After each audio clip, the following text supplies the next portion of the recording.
자, 지난주에 자, 고전산문문학 해가지고 뭐 시대개관하고 작품개관 간단하게 했지요. 자, 그 다음에 이제 두 번째는 뭐냐면 우리가 이제 요게 문학 교과서인데, 교재인데, 문학 교재가 상당히 이제 분량이 많잖아요. 그래서 자, 운문하고 산문이 있는데 주로 이제 산문은 저기 작품의 대강을 쭉 훑고 넘어가면 됩니다. 그리고 그 부분들은 여러분이 조금 더 뭐죠, 보완을 해 주셔야 돼요. 왜 그러냐면은 산문이라는 건 일정한 게 부분이 분량이 조금 많잖아요. 꽤. 그래서 그게 이제 다 나오진 않잖아. 근데 운문은 운문 자체가 분량이 길지 않기 때문에 작품이 다 나오는 경향이 있어요. 그래서 일단은 여기서 이제 우리가 고전 산문 문학을 하지만 고전 산문은 전체에 대한 배우 중심으로 쭉 보고 갈 거야. 그래서 좀 스피드하게 쭉 보고 갈 거고, 여기 끝나야지 이제 현대 운문으로 가서 또 이제 중요한 현대 시를 좀 해볼 수가 있겠죠. 자, 그렇게 진행하고요. 자, 그 다음에 이제 여기서 고전 산문이 자, 전체적으로 6개 장르가 나오는데, 민속구까지. 자, 그 중에 1번이 뭐가 된다? 자, 01번.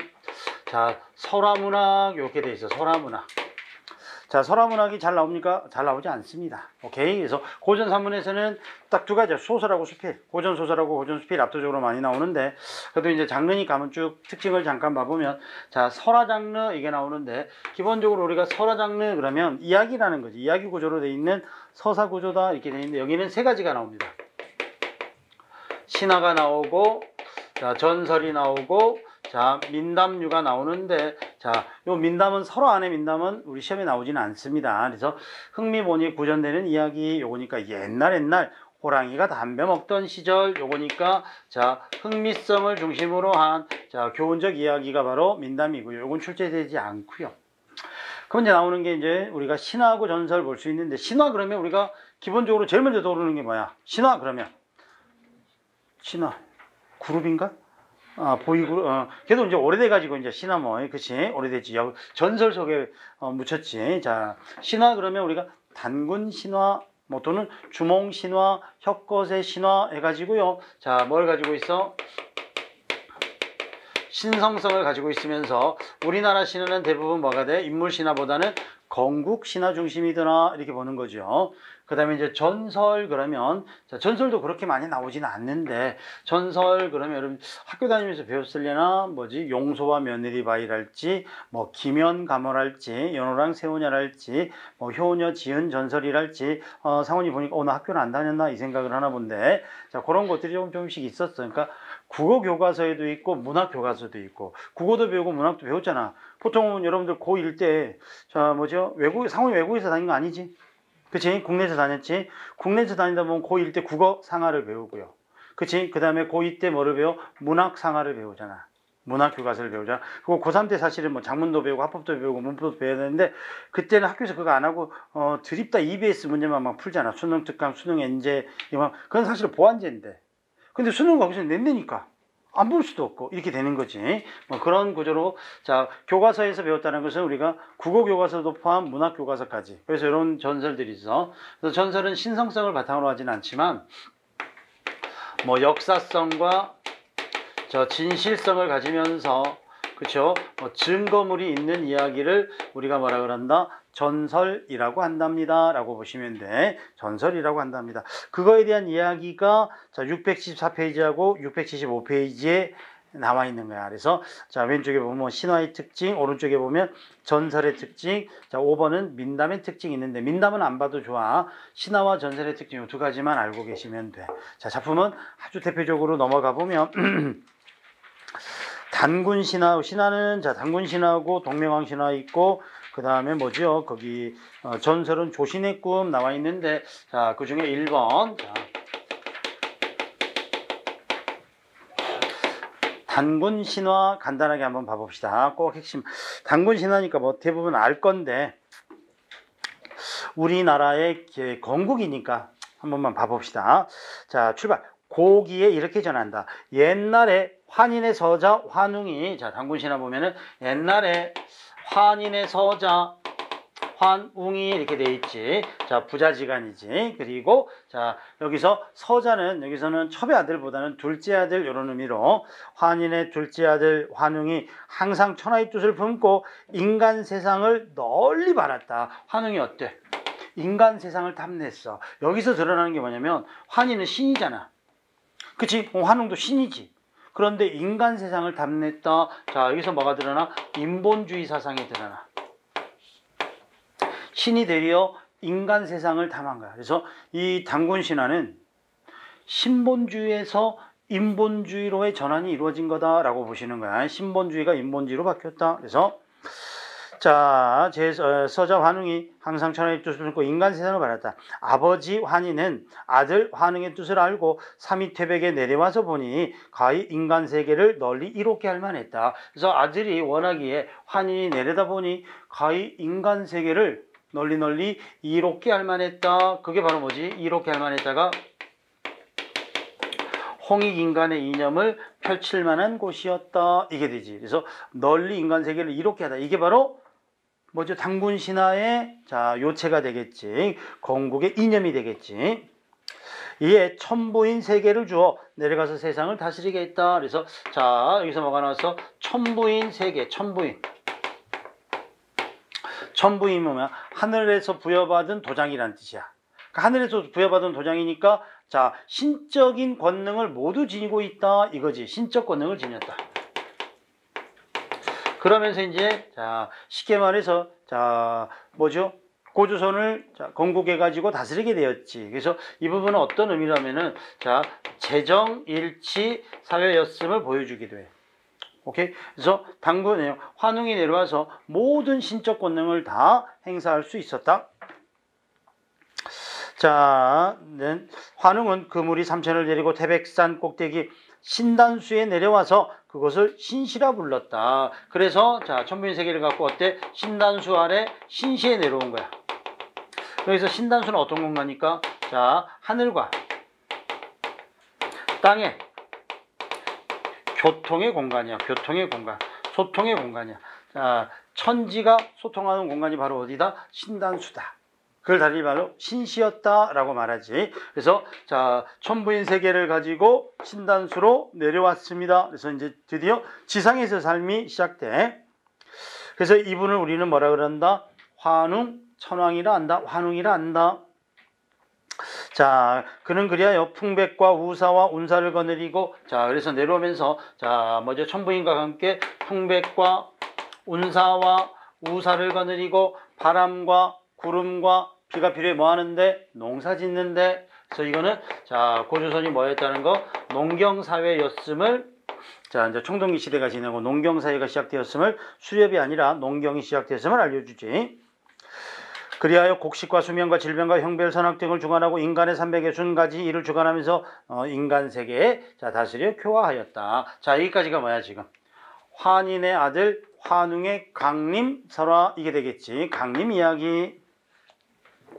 한편 지상에서 곰 한 마리와 범 한 마리가 같은 굴에서 살았는데 곰과 범 나온 거 보니까 지상에서 이제 토테미즘이 기반으로 돼 있는 곰과 범이 살았는데 늘 환웅에게 사람 되기를 빌었다. 이때 사람 되기를 빌었다도 역시 뭐야? 인본이지.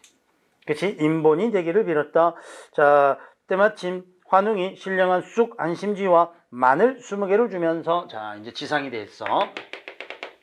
자, 범과 자, 곰이 자, 뭐해서 사람이 되기를 원했어. 자, 마늘과 쑥을 먹으면 마늘과 쑥은 뭘까? 이게 이제 자, 통과 의례가 되겠지. 이걸 먹어야 인간이 되지. 수성을 제거하지. 짐승의 성질을 제거하는 거야. 그래서 이게 통과 의례가 되는 거야. 통과 의례. 이 쑥과 마늘을 먹고 견뎌야 돼.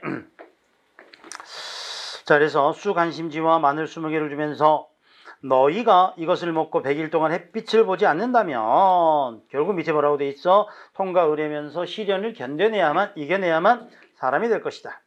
곰과 범은 이것을 받아서 먹었다. 기한 지 21일 만에 37일 만에 곰은 여자의 몸이 되었으나 범은 능히 기하지 못했으므로 사람이 되지 못했다. 웅녀는 자 그와 혼인할 상대가 없었으므로 항상 단수 아래 아기 배기를 자 축원했다. 자 여기서 이제 곰이 뭐가 됐어? 곰이 웅녀가 되었지. 그래서 자 지상의 존재요 천상의 존재가 어때 신단수를 중심으로 교통하게 되지. 그러면서 웅녀 역시 어때 아이를 갖기를 한없이 바랬다.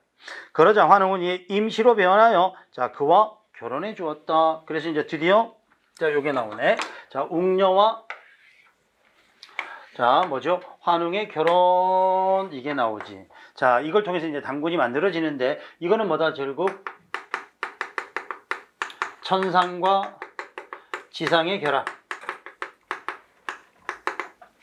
그치? 천상과 지상의 결합 요 뜻이 되고요. 또 하나는 뭐가 되냐면 자, 이주족과 선주족의 결합.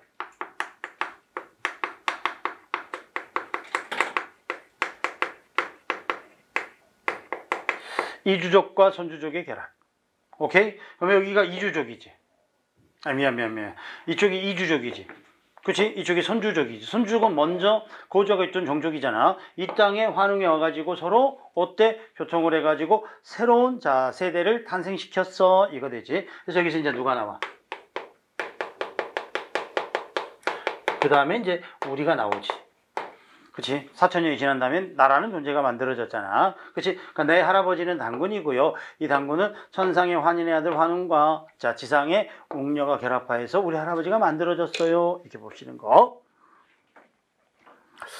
자, 그래서 환웅은 이에 변하여 결혼해 주었더니 그는 임신을 하여 아들을 낳았다.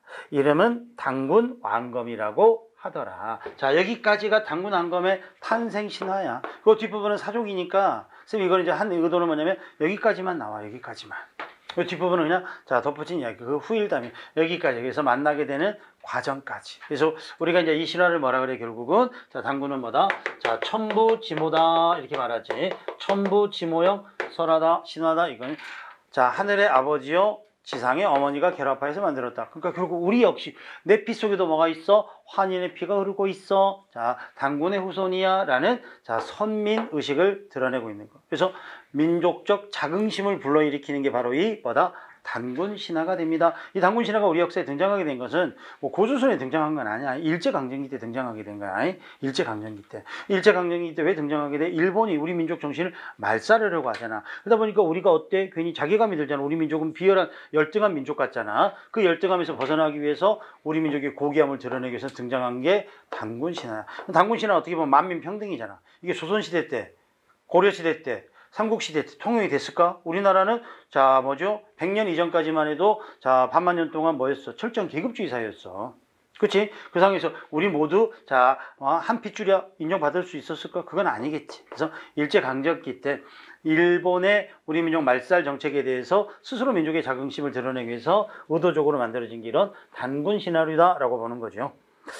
그 다음에 뭐 밑에 부분 이제 단군이 뭐 이렇게 자 1908세까지 생을 누렸다. 신적인 존재로서 살았다. 이런 내용이 나와. 자, 작품에서는 여러분이 보시고 왼쪽 핵심 정리 봐봐봐. 핵심 정리 보니까 건국신화고요. 주제, 자 주제는 2번 보시면 홍익인간의 인연과 단일 민족의 민족성, 즉 민족적 자긍심 요게 되겠지. 표현, 그 다음에 사상은 광명사상, 숭천사상, 토템사상. 광명사상, 숭천사상, 토템. 요 세 개 밑줄. 토템은 토테미즘이지. 숭천은 뭐야? 숭천. 하늘을 숭배한다 이거겠지. 그 다음에 가운데 있는 게 뭐죠? 자, 아니 처음에 있는 게 광명. 광명도 뭐지? 하늘을 자 뭐지? 숭배한다. 의 보니까 1번은 뭐라고 돼 있어? 민족적 긍지 밑줄. 민족적 긍지 하나. 그러면 계곡 이념과 우리 민족의 유구한 단일성, 자, 민족의 단일성 밑줄. 한국 신화의 원형이고요. 그 다음에 농경사회의 제의적 성격, 농경사회 밑줄. 그 다음에 환인, 환웅, 단군의 3대기로서 자 뭐죠? 신화구조, 3대기 구조로 돼 있더라. 자 여기까지 하시면 됩니다. 자 문제 한번 봐볼까? 자, 이 작품에 대한 설명으로 바르지 않은 것은 무엇입니까? 이렇게 돼 있네. 자 고대인들의 금기가 드러난다. 금기라는 건 뭐죠? 우리가 흔히 타부라 그래가지고 하지 말아야 함 요거지. 하지 말아야 함 있니 혹시? 하지 말아야 함은 없지. 쑥과 마늘을 먹고 버텨야 된다 이거지. 이거를 금기라고 하지는 않지요. 그래서 금기가 드러나 있는 건 아닙니다. 그다음에 두 번째, 천손 하강형의 구조다. 하늘의 자손이 지상으로 하강했다. 이렇게 되는 거지. 천손 하강. 그 다음에 3번 보시면 건가범의 등장을 통해서 흥미성을 높여준다 이거지. 토테미즘을 통해서 자, 흥미 이야기로 끌어간다. 즉 천상과 지상이 결합하는데 곰이 웅녀가 돼가지고 지상과 천상이 결합된다. 비현실적이고 흥미보니. 환웅과 웅녀는 이주족과 토착부족 즉 이주족과 손주족의 결합으로도 볼 수 있고 천상과 지상의 결합으로도 볼 수 있더라 이렇게 보시면 돼. 그 다음에 이거를 미뤄 당시 사회상으로 볼 수 없는 것은 무엇입니까? 이렇게 돼 있네. 자, 농경, 풍백, 우사, 운사, 오케이.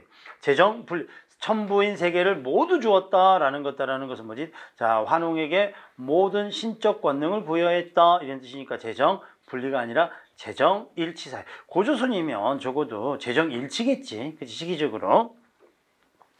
인간 존중, 휴머니즘, 여기 되지. 널리 인간을 이롭게 할 만하다. 인본주의가 되겠고, 동물 숭배, 이거는 곰과 범이 인간이 되기를 원했다. 인본주의, 휴머니즘, 오케이. 여기까지 되겠지.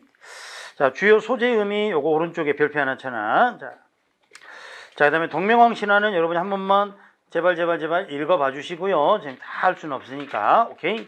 자, 전설 중에서 3번. 조신의 꿈 이렇게 돼 있는데, 자, 혹시 다른 교과서에는 조신몽 이렇게 배웠을지도 몰라. 조신몽 이렇게 배웠을지도 몰라. 그래서 조신의 꿈 한자로 하면 조신몽. 조신몽을 우리말로 풀면 조신의 꿈 이게 되는데, 이건 이제 뭐야? 전설입니다. 전설. 전설이기 때문에 전설의 가장 큰 특징은 뭐가 있어야 되냐면, 역사적 진실성도 있지만 증거물이 있어야 돼. 증거물. 그치? 증거물이 있어야 돼. 엊그제 선생님이 용문산 가가지고 그냥 산책 오고 왔는데, 용문산 가면은 그 입구에 큰 은행나무 있잖아. 1200년 된 은행나무인가? 그 얽힌 이제 전설들이 있잖아. 그래서 그런 것들이 증거물로 자리 잡고 있어야지 그게 뭐지? 전설로서 의미가 있는가. 그럼 이것도 읽어보면은 이제 나중에 어딘가에 뭐가 나오겠어? 증거물이 숨어 있겠지. 자, 그리고 이제 조신의 꿈에서 가장 중요한 배경학습은 뭐냐면, 서포 김만중 구운몽의 배경설화가 되지. 그치? 그래서, 자, 구운몽의 배경설화가 됩니다. 뭐, 심청전, 그러면 효녀 지은설화를 바탕으로 만들어졌습니다. 이렇게 되겠지. 그 다음에 뭐, 춘향전, 그러면, 자, 뭐죠? 어사 박문수 설화를 배경으로 만들어졌습니다. 그 뜻이 구운몽, 조신의 꿈을 배경으로 만들어졌습니다. 이게 되는데, 혹시 여러분들 구운몽 알지? 구운몽. 구운몽은 쉽게 말해서 환몽 구조로 되어 있잖아. 환몽 구조. 그쵸? 그래서, 자, 현실에 성진이가 꿈속에서 양소유가 되고 다시 현실로 돌아오는 거지. 그래서 현실에서는 누구? 성진이었잖아. 성진. 불자였던 성진이고요. 꿈속에서 뭐가 되는 거야? 양소유가 되는 거지. 이름에서도 드러나. 성진은 참된 성품을 가진 존재라는 뜻이야. 소유는 작을 소자에서 놀 유자야. 그 놀기 좋아하는 소인배 뭐 이런 의미가 돼버려. 자, 여기가 바로 뭐죠? 현실이 되고요.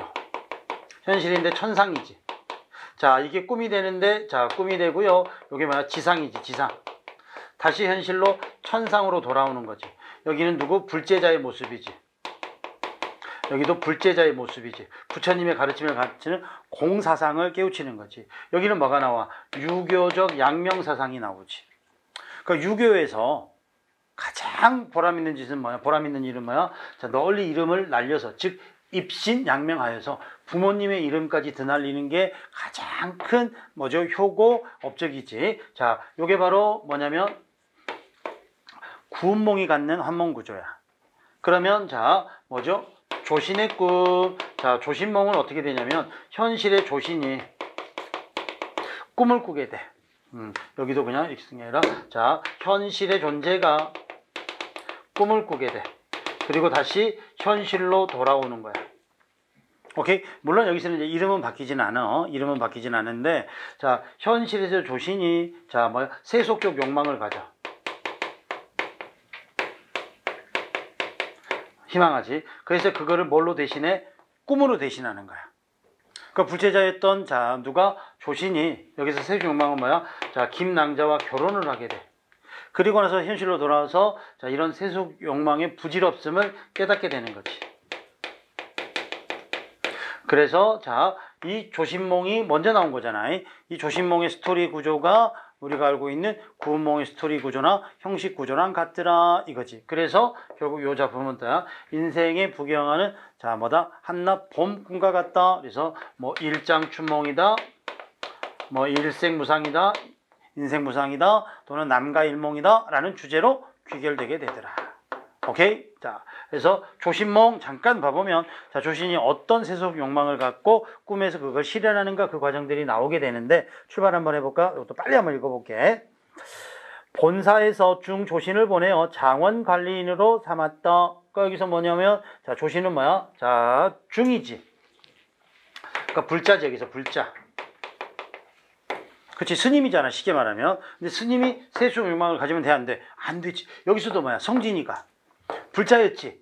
그런데 육관대사의 명을 받아가지고 자 동해용왕이 가지고 술도 한잔 얻어먹고 돌아오다가 어여쁜 팔선녀의 미모에 반해가지고 자 세속적 삶에 대한 꿈을 꾸게 되는 거잖아. 영진아 그치? 오케이. 자 그래서 여기서도 자 중조신을 보내어 장원관리를 삼았다. 조신이 장원에 와서 태수 김은공의 딸을 좋아하게 되어 그녀에게 빠지게 되었다. 와서 보니까 김낭자에게 미스 김에게 한눈에 반해버린 거야.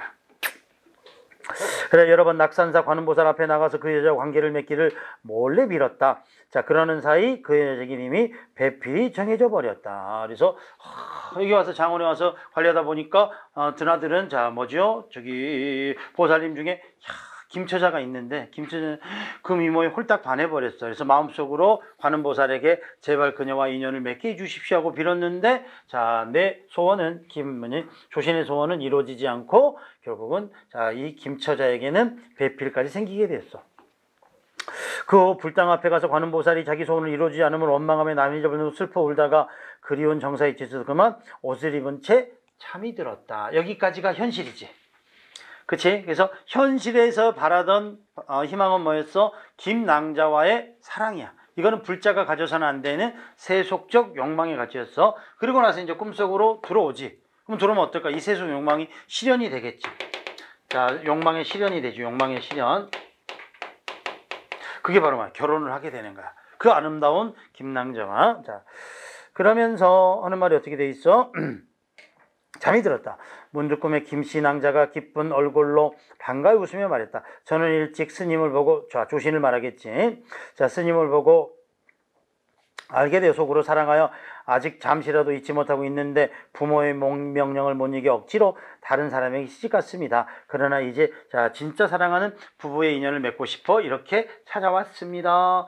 조신도 아마도 왕자병인가 봐. 도기병이거나 누군가가 자기를 사랑해 줄 거라고 김처자가 자기를 사랑해 줄 거라는 믿음이 있었기 때문에 꿈에 이렇게 만났겠지. 자 이렇게 꿈에서나마 김처자를 만난 조신 어때? 너무나 행복하고 기뻤겠지. 그리하여 자 둘은 사랑의 결실을 맺게 돼. 조신은 매우 기뻐하여 향리로 돌아갔다 40여 년을 같이 살며 자녀 5을 두었으나 집은 다만 벽이요. 자 뭐죠? 아침조차 조로 끼니를 때우기조차 못했다. 마침내 지독한 가난이 들어서 서로 이끌고 사방으로 다니면서 입에 풀칠하기조차 어려웠다. 그래서 욕망을 실현했으나 영원히 해피했다 이게 아니지. 그치? 40년이 지난 다음에 어때 입에 풀칠도 못할 만큼 가난하고 공공한 삶을 살게 되었다. 사랑이 밥 먹여주는 것은 아니었다. 자 이렇게 10년이나 초야를 두루 다니며 보니 갈갈이 찢어진 옷은 몸뚱이를 가릴 수도 없었다. 때마침 명주 해령을 지나는데 15된 큰아이가 갑자기 굶어 죽어 통곡하며 길가에 묻어주었다. 가난도 있고요. 가난을 통해서 어때? 아이의 죽음까지 자 목도하게 되는 거지. 그치? 자, 자기는 처음에는 뭐야? 사랑하는 사람과 사랑만 이루어진다면 더없이 행복할 거다 생각했는데 시간이 지나고 나니까 어때? 자, 가난에서 벗어날 수 없게 되고 밥을 빌어 먹어야 되고 그리고 또 그런 과정에서 아들까지 자, 잃게 되는 거야. 자, 길가에 묻어 주었다. 이거 나중에 이제 복선 역할을 한다 나오는데 그리고 나머지 4자를 데리고 우곡현 지금 우연에 이르러 띠집을 짓고 살았다. 그들 부부는 늙고 병들었으며 또 굶주려서 일어나지도 못했다. 10살 난 계집아이가 밥 얻으러 다니다가 마을개에 물려 아프다고 부르짖으면서 앞에 와서 눕자 부모도 느껴 목이 메어 눈물이 흘렀다. 그래서 어때? 가난은 점점 더 깊어지고요. 삶은 고단해지지. 부인은 눈물을 훔치며 갑자기 말했다. 내가 처음 당신을 만났을 때 얼굴도 아름답고 나이도 젊어서 의복도 많고 그렇게 됐습니다. 한 가지 음식이라도 당신과 나눠 먹었고 얼마 안 되는 의복도 당신과 나누어 입으며 함께 산지 50년 정이 맺어져 더욱 치밀했으며 은혜도 굳게 얽혔으니 두터운 인연이라 할 수 있었습니다. 그러나 근년에서는 쇠약해져 생긴 병에 해마다 더욱 심해지고 굶주림과 추위가 날로 닥쳐오니 겹방사리와 보잘것 음식도 남에게 빌릴 수 있게 될 천문만호에 걸식하는 그 부끄러움은 산더미 가서 무겁습니다. 아이들이 추위에 떨고 굶주려 이조차 돌보지 못하는데 어느 팀의 부부의 애정을 즐길 수 수 있겠습니까? 혈색 좋던 얼굴과 어여쁜 웃음도 풀이슬처럼 사라지고 자 지랑 같은 백년가도 버들가지처럼 바람 날리듯 없어져 버렸습니다. 쉽게 말해서 뭐야? 그 아름다웠던 젊음도 어때? 순식간에 사라져버리고 그 풍요로웠던 자 여유도 가난에서 벗어날 수 없게 되었습니다. 인생사 어때? 세용지마처럼 너무나 변해버렸습니다. 그래서 당신은 나 때문에 괴로움을 받고 나는 당신 때문에 근심이 되니 옛날의 기쁨을 곰곰 생각하니 바로 이게 우환의 터전이었습니다. 내가 당신과 내가 어찌 이 지경에 이르렀는지 무새가 굶어 죽는 것보다는 차라리 짝이른 난새가 거울을 향하고 부르는 것만 못할 것입니다. 결국 무슨 말이야? 이렇게 때로 몰려다니다가 죽음을 맞이하기보다는 우리 각자 도생의 길을 삽시다. 지금으로 말하면 뭐야? 아내가 딱 앉아가지고 우리 처음에 사랑했지만 우리 사랑도 이제 식었고 그리고 먹고 살 것도 없고 그래 우리 깨끗하게 도장 찍고 뭐 합시다? 헤어집시다. 이거지. 그치? 그러니까 결국은 너무나 자 결혼하고 싶어 했던 김처자와 했지만 결국은 가난과 죽음 앞에서 뭐를 맞이할 수밖에 없어? 자 이별을 맞이할 수밖에 없지. 그러니까 인간의 즐거움과 고락을 다 경험한 거겠지. 그치? 자 그 다음에 역경을 버리고 되게 많다. 그래서 헤어집시다 이렇게 돼 있어. 그래서 넘어가니까 이제 뭐가 나오냐면 조신도 이 말을 듣고 크게 기뻐하며 각각 아이 둘씩을 자 마타 바야흐로 떠나려 하니 자 아내가 말했다. 저는 이제 고향으로 가겠으니 당신은 자 저를 따라오지 마시고 남쪽으로 썩어져 버리시오. 막 헤어져 길을 떠나려 할 때 그때 꿈에서 깨었다. 그래서 자 꿈에서는 뭐죠? 김처자와의 한 평생의 삶이 나오지. 한평생의 삶이 나오지. 그래서 즐겁고 자 기쁨도 있었지만은 결국 어때? 고통의 아픔을 자 뭐죠? 느낄 수밖에 없었다 이거지. 그러니까 결국 인생은 있잖아. 하나의 한 폭의 동화가 아니고요. 현실이고요. 고단함이 녹아 들어가 있어요. 이거를 뭐 하게 된 거야? 깨닫게 된 거지. 그래서 이 깨달음을 얻고 이제 현실로 돌아온 거네. 그치? 그래서 자 여기서는 마지막 부분 잘 봐봐. 이때 등잔불은 깜빡거리고 밤이 바야흐로 세려했다. 실제 생활은 뭐지? 하룻밤이 지난 거지. 그치? 그런데 자 꿈속에서 삶은 뭐야? 한 삶이 즉 40년의 이상 한 평생의 삶이 지난 거지. 아침이 되니 수염과 머리털은 모두 휘어지고 망연하여 전혀 세상에 뜻이 없어져 사는 것도 벌써 싫어지고 한평생의 괴로움을 겪은 것만 같았다. 그래서 인생이라는 게 참으로 허망하고 보잘것없다라는 것을 꿈으로 알게 되었다. 자, 탐욕의 마음도 깨끗이 얼음 녹듯 없어져 버렸다. 이에 관음보살의 상을 대하게 부끄러워 잘못을 뉘우쳐 마지 않았다. 돌아와 해연에 묻은 아이를 봐보니 그것이 바로 돌미륵 돌부처였다. 돌부처 네모. 이 돌부처가 바로 이 전설의 뭐가 돼? 이 전설의 증거물이 되는 거야. 이 전설의 증거물이. 증거물. 자, 이것을 물로 깨끗이 씻어서 물로 씻어 부근에 절에 모셨다. 서울로 돌아가 장원의 소임을 그만두고 사제를 모두 들여 정토사를 세우고 밑줄이 거져 있지. 착한 일을 근실을 닦았다. 그 후에 세상에 어디를 마쳤는지를 알 수가 없다. 결국은 이제 이걸 깨달음을 통해서 자, 정토사라는 절을 지었지요. 그러면 자, 이 전설은 결국은 절을 짓게 되는 배경 전설이야. 그래서 이런 자 전설을 뭐라 하냐면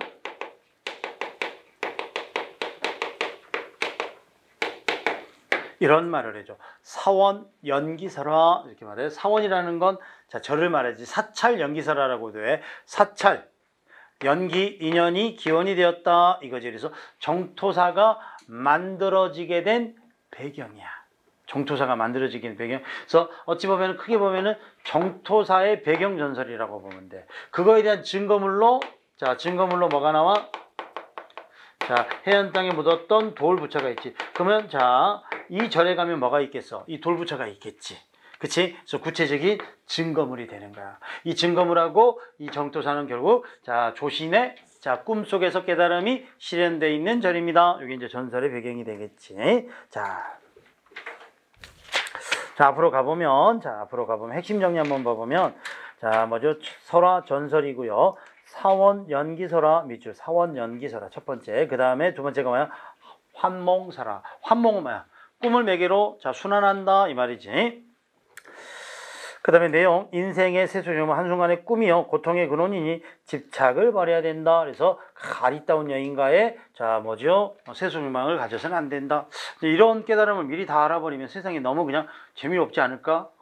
어차피 우리 죽을 목숨 이렇게 되면은 너무 의욕이 없어질 거 아니야. 그럼 여러분들 열심히 공부할 일도 없지. 언젠가 이렇게 열심히 공부했는데 공무원 생활 열심히 했는데 결국은 또 늙고 병들어 죽을 일만 남았네. 야, 세상 사는 게 별거 없구나. 그럼 다 어떻게 해야 돼?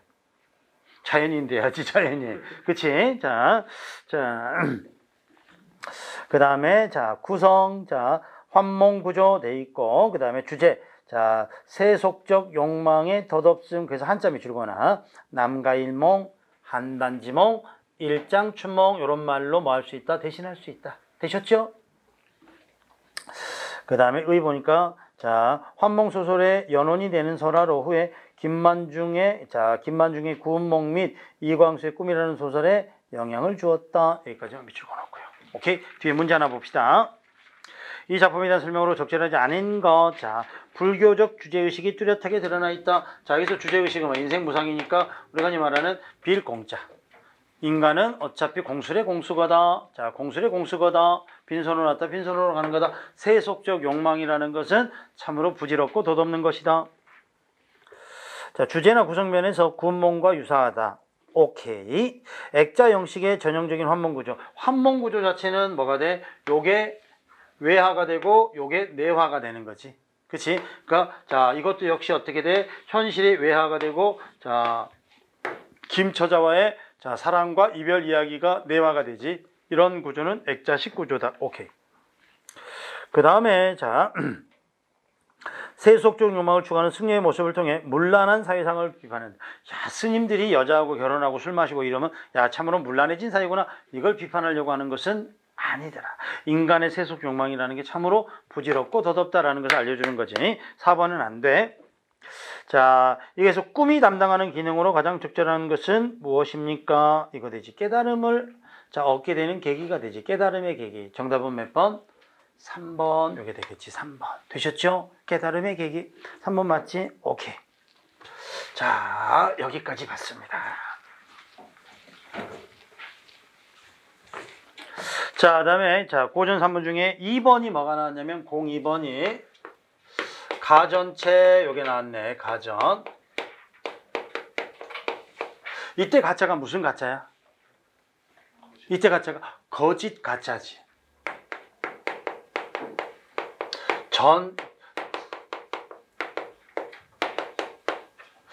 가전문 그러면 쉽게 말해서 가전기문 이거야. 가전기문 뭐야? 가짜 전기문이다. 이거지. 전기문이다. 전기문은 뭐죠? 위대한 업적을 남긴 인물의 한 생애를 통하여 우리에게 교훈을 주기 위한 글이 바로 뭐다? 가전이지. 그치? 우리가 흔히 말하는, 가전이래. 전기문이지. 위인 전기문, 이렇게 되지. 선생님 때는 뭐 슈바이처, 퀴리브, 이런 전기문을 많이 읽었는데 지금은 뭐 다른 사람들이 있겠지. 그치? 그래서 요건 전기문인데, 그거를 뭐야? 가짜로.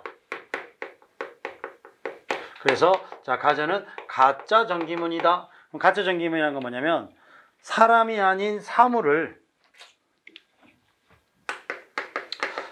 사물을, 뭐 해야 돼? 전기문으로 해야 되니까, 의인화를 해야 되겠지.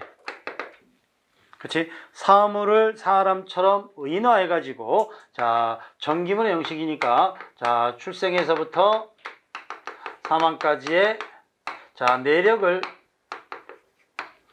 써놓은 거지. 그치? 그러니까 결국은, 우의적이고 우화적인 성격이 되겠지. 지연아, 그치? 허리 넘어간다. 그래서 이 가전을 통해서, 얻으려고 하는 효과는 무엇이냐? 효과는 무엇이냐? 그러면 이건 뭐다? 풍자적 수법을 통해서 우리 인간 세계를 비판하고요. 그 다음에 교훈을 주기 위함이다. 그래서 이걸 우리가 뭐라 그래? 계세징인을 목적으로 하고 있다. 그래서 계세징인은 비판과 교훈을 목적으로 하고 있다. 이렇게 보시면 돼. 오케이? 그런 특징을 드러내는 게 가전이라는 거야. 그래서 가전은 시험에 설화보다도 더 적게 나옵니다. 더 잘 나오지 않는 건데 대신에 이건 알아둬야 돼. 대체 작품이 한 7작품 정도 되는데 무엇을 의미해 놨는가? 오케이. 그래서 먼저 보시면 임춘의 자 국순전하고 이급의 국선생전이 있는데 자 뭐죠? 둘 다 국시지. 이때 국자가 무슨 국자? 누룩국자야. 그럼 이거는 뭘 의인하여 한 거야? 자 술을 의인하였어. 그래서 국순전은 주로 술의 부정적인 면을 강조해서 드러냈고 국선생전은 술의 자 뭐죠? 긍정적인 면까지도 좀 더 고려해서 만들어 놓았어요 라고 보시면 되고요. 그 다음에 국선생전, 국순전, 그 다음에 임춘에 많이 나오는 게 공방전. 둥글공자, 자 모방자거든. 둥근 데다가 모난 게 들어갔지. 어떻게 보면은 자기 모순이지. 둥글지만 모나고 모나지만 둥글지. 이건 뭐 자 돈의 횡포 이런 것들에 대해서 자 해준 거지. 요 세 가지가 많이 나오고요. 그 다음에 청강사자 현부전.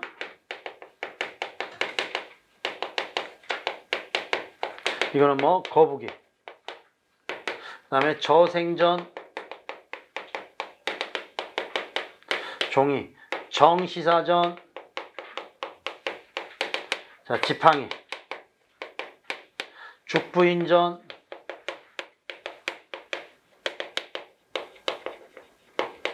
대나무. 이런 것들을 의인화해서 일대기 형식을 통해서 인간 세상에게 어때? 교훈적 가치를 전해 주려고 하던 게 고려시대 때 가전이더라. 오케이? 자, 이런 설화하고 즉 설화하고 전설의 과정을 거친 다음에 이 가전 그리고 폐간의 과정을 거친 다음에 뭐가 만들어질까? 조선시대에 와서 소설이라는 서사 구조가 만들어지겠지. 자, 이런 구조로 만들어지더라. 그래서 뭐 첫 번째 개념 나와 있고요. 그다음에 형성 나와 있고 특징 한번 봐봐봐. 자, 1번 보니까 계세징의를 목적으로 삼으로 의인하여 그 일생을 다루었다. 선생님이 방금 설명해 준 내용 그대로 들어가 있는 거죠. 그래서 계세징의 네모, 의인화 네모, 일생 네모. 그다음에 의 보니까 설화와 소설의 교량적 역할을 함으로써 창의성이 상당히 가미된 허기준 접근을 통해서 소설 문학의 한 단계 접근한 문학 양식이다. 소설 양식에 조금씩 뭐해 간다? 접근해 가는 양식이더라. 그래서 소설의 모태가 되더라 라고 보시면 돼. 자, 그래서 넘어가 보니까 뭐가 나와? 공방전하고 뭐가 나와? 자, 국순전 나오지. 그래서 공방전도 지금 보니까 682부터 683까지 자, 이것도 중략이 들어가 있는 부분인데 자, 이게 다 나올 수 있을까 시험에? 자, 그리고 넘어가 보면 국순전도 꼭 이만큼의 분량이 있는데 이게 시험에 나올 수 있을까? 안 나오겠지. 이거 한 부분만 끄집어내 놓으면 굉장히 어려워지거든. 그래서 이 여기 가제는 그렇게 많이는 안 나옵니다. 그리고 만약에 나오면 공방을 설명한 장면을 통해서 이 작품의 특성 이런 것들이 나와. 꼭 공방전에 해당하는 게 아니라 공방전이 포함되어 있는 가전의 특성을 묻는 문제가 주로 나오게 돼. 그래서 자, 하나만 봐보죠. 공방전 하나만. 자, 첫 부분이 나올 가능성이 있는데 공방의 자는 관지이다. 관지가 뭐냐면 자, 꿰미다라는 거야. 그래서 이렇게 뚫어진 거에다가 그렇지? 자, 끈 같은 걸로 딱 꿰서 묶어내지요. 그래서 이거를 관지. 자라는 것은 어릴 때 이름이란 뜻이지. 그래서 공방의 어린 때 이름은 관지였다. 그의 손조는 옛날에 수양산에 응거하면서 동굴에서 살았는데 자, 일찍 세상에 나왔지만 쓰이지는 못했다. 그러니까 처음부터 막 환대를 받고 그런 건 아니었겠지. 그러니까 돈이라는 게 결국 뭐지? 직접 물물 교환을 하다가 그 불편함에서 어때 차츰 직접적인 물물 교환을 대체하는 과정에서 자, 뭐가 돼? 돈이 만들어지게 됐겠지. 자, 못했으나 자, 비로소 황제 때에 이르러 조금씩 쓰였으나 그 성질이 강하고 자, 강경하여 세상 일에 매우 단련되지 못했다. 그래서 워낙 강해서 자, 처음에 세상에 두루두루 널리 쓰이지는 못했다. 그래서 황제가 관상을 보는 사람을 불러 그를 살피게 하니 관상을 보는 점쟁이에게 자, 돈을 살피게 하니 관상 보는 사람이 자세히 보고 말하기를 사냐에서 이루어졌기 때문에 거칠어서 함부로 사용을 할 수는 없지만 만약 임금님의 쇠를 녹이는 용광로에 갈고 닦으면 그 자질이 점점 드러날 것입니다. 쉽게 말해서 뭐냐면 관상쟁이가 보니까 워낙 거친 성질이 있고 아주 못된 성질이 있어서 함부로 그냥 바로 쓰면 안 되지만은 이거를 잘 가다듬고 다듬으면 조금씩 풀었으면은 쓸 수 있을 듯 하옵니다. 그러니까 뭐야, 완전히 내치지는 맛이 없어서 요 뜻이었겠지. 자, 조금만 더. 자, 임금이란 사람을 사용할 수 있는, 자, 뭐 그러죠? 그래서 임금이란 사람을 사용할 수 있는 그릇이 되도록 만드는 자리이니 임금께서 이 완고한 구리와 함께 버리지 마시옵소서 라고 점쟁이가 말했다. 그래서 그냥 쓰기는 자, 위험한데 잘 다듬어서 조심스럽게 쓰면 쓸 수 있습니다. 근데 황제라는 것은 자, 그런 사람을 잘 다스려 쓰는 자리이니 자, 황제께서 잘 자, 유용하게 쓰시옵소서. 그리하여 이때부터 세상에 자, 나타나 쓰이기 시작했다. 드디어 어때? 이제 세상에 나오게 되었다. 어떻게 보면 이제 전기로 따지면 세상에 태어났다. 이런 과정을 통해서 태어났다. 자, 삼신할매의 점지를 받아서 자, 태어나게 되었다. 이렇게 이제 통용되기까지의 과정. 그 이후 난리를 피하여 강가의 숫 화로로 이사를 해 가족을 이루고 살았다. 공방의 아버지 처는 자, 이제 집안의 내력까지 나오지. 그치? 공방의 아버지 처는 주나라 태제로 나라의 세금을 담당했다. 공방의 사람 되면 겉은 동그랗고 가운데는 모나며 자, 이거 자체가 어때? 이거 자체가 모순돼 있지. 그치? 그래서 이 돈이라는 것은 어때? 겉 다르고 속 다른 존재일 수밖에 없어. 어떤 존재? 표리부동한 존재더라. 표리부동한. 그래서 그 밑에 표리부동 네모쳐놔. 자, 네모나면 세상의 변화에 잘 대응했다. 처신에 능했다. 공방은 한나라에서 벼슬하여 홍려경이 되었다. 당시 오나라 임금인 비가 교만하고 참남하여 권력을 마음대로 행사했는데 공방이 이를 도와 이익을 취했다. 그 이건 뭐죠? 돈이 공방이라는 게 권력에 빌붙어 가지고 자, 세상을 어때? 흔들게 했다. 이게 이제 어떻게 보면은 공방의 부정적인 요소가 되겠지. 우리 지금도 그러잖아. 어떻게 보면은 우리 전대 대통령 중에 최근에 거기 감옥에 간 분이 MB잖아요. MB는 어찌 보면은 또 박근혜랑 또 다르잖아요. 아마 해먹은 돈이 많다고 그래서 지금 일정 부분에서는 어딘가 저기 스위스나 오바마 군도 같은 데다가 돈을 땅에다 묻어놔서 그걸 찾으러 가야 된다는 사람도 있는데 결국 돈의 노예가 돼버린 거잖아. 그래서 여기서도 위력과 돈이 만나서 자, 권세를 부리게 되었다. 그래서 자, 공방이 비를 도와 이익을 취했다. 또한 호제 때에는 나라가 텅 비고 창고가 텅 비게 되었는데 호제가 이를 걱정하여 공방을 자, 부민호로 임명했다. 그 무리인 염철승 근과 함께 조정에 있었는데 그는 항상 공방을 형이라고 부르고 이름을 부르지 않았다. 공방은 성질이 탐욕스럽고 염치가 없는데 자, 이게 바로 뭐지? 사람들이 돈에 눈이 멀어가지고 자, 염치 없는 세태를 비판하는 거야.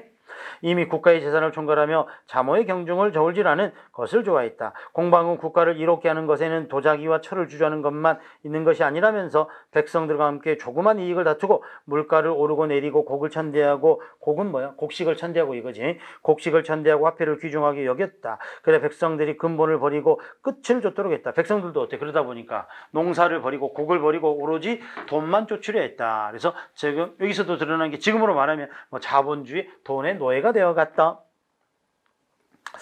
자, 그래서 농사 짓는 것을 방해했다. 당시에 간관들이 자주 상소를 올려 간관들이 사관들이 그렇죠? 상소를 올려서 공방은 비판했지만 호제가 이를 받아들이지 않았다. MB 대통령이 받아들이지 않았다. 왜? 뒤로 빈 창고를 채우면서 자기 배를 불렸다. 요거겠지. 어떻게 보면은 호제하고 돈은 어때? 윈윈 했겠지. 권세를 부리기 위해서. 권세로 돈을 착취하고 돈은 어때? 공방은 또 어때? 그걸로 높은 자리를 자, 차지해서 백성들을 지배하게 되더라.